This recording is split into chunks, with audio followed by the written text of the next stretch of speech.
ہماری بدقسمتی یہ ہے کہ ہم چونکہ دین کے معاملات کو علم اور تحقیق اور شعور کی آنکھ سے نہیں دیکھتے، صرف جذبات کی آنکھ سے دیکھتے ہیں، اور جذبات کے ساتھ بھی قوت ساری جہالت کی، لا علمی کی، عدم تحقیق کی ہوتی ہے۔ جذبات ہی سے جہاد ہوتا ہے، جذبات ہی سے جان کی بازی لگائی جاتی ہے، جذبات ہی سے قربانیاں ہوتی ہیں، جذبات ہی سے غزوات ہوئے۔ جذبات صاف ظاہر ایمان کو محفوظ کرنے کا ایک شاندار وسیلہ ہے، مگر جن جذبات میں اور جس جوش میں ہوش نہ رہے، عقل نہ رہے، شعور نہ رہے، علم نہ رہے، علمی دیانت نہ رہے، تحقیق نہ رہے، تفقہ نہ رہے، تو پھر وہ جذبات انسان کو انتہا پسند بھی بناتے ہیں، دہشت گرد بھی بناتے ہیں، بسا اوقات راہ حق سے بھی ہٹا دیتے ہیں، گمراہ بھی کر دیتے ہیں۔ ان کی وجہ سے فتنہ و فساد بھی ہوتا ہے، فساد فی الارض بھی ہوتا ہے، اور ساری باتوں کے نتیجے میں دین کی حرمت پہ حرف آتا ہے۔ اسی طرح جیسے حرمت رسالت پہ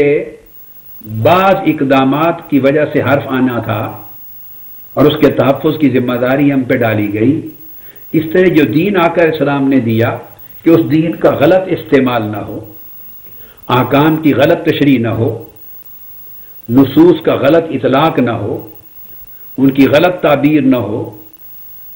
اور ان کی تعبیر، ان کی تشریح، ان کا اطلاق، ان کا انطباق ان قواعد اور اصول شریعہ کے مطابق ہوں جو اللہ رسول نے دیے اور ائمہ متقدمین نے اور ائمہ مجتہدین نے مقرر فرمائے اور مذاہب نے مقرر کیے۔ اسی وجہ سے تو امت میں 4 مذاہب فقہ، ان کے جواز پر اجماع ہوا کہ انہوں نے اصول وضع کیے۔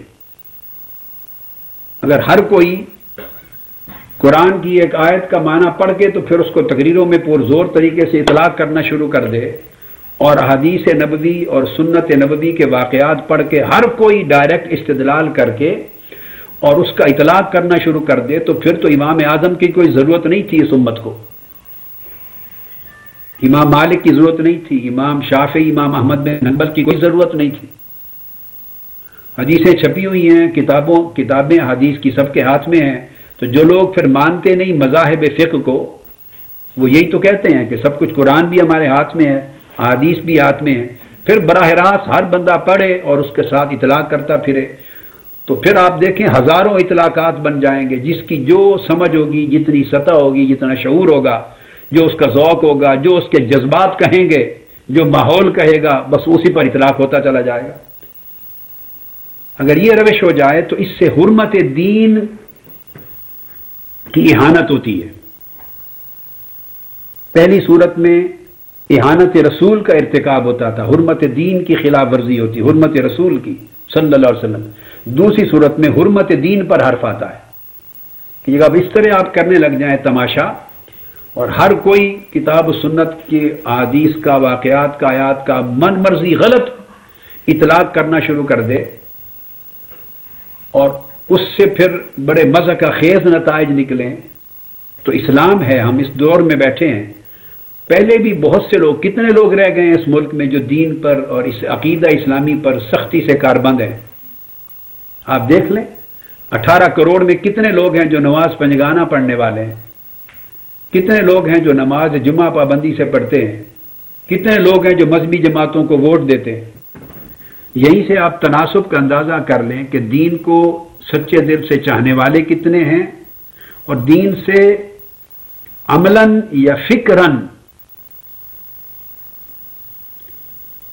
کتنے لوگ ہیں جو بیزار ہیں یا دور ہیں یا لا تعلق ہو گئے ہیں، جس کو ہم سیکولر کہتے ہیں۔ اور یہ کیفیت پھر صرف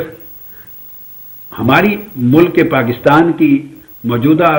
یعنی عدد کی نہیں ہے، بلکہ اگلی جو نوجوان نسلیں ہیں وہ ہر گھر کے اندر دین سے بے بہرا ہو رہی ہیں۔ خال خال گھر بچ گئے ہیں جن کے بچے دین پر عمل پیرا ہیں، وہ سیکولر ہو رہے ہیں، کیونکہ ایک گلوبل ولیج بن گیا ہے پوری دنیا، شرق تا غرب۔ کفر اتنا تیزی سے پھیل رہا ہے، سیکولرزم کی یلغار اتنی تیزی سے ہو رہی ہے، لا دینیت کی، غیر مذہبیت کی اتنی بڑی سخت یلغار ہے،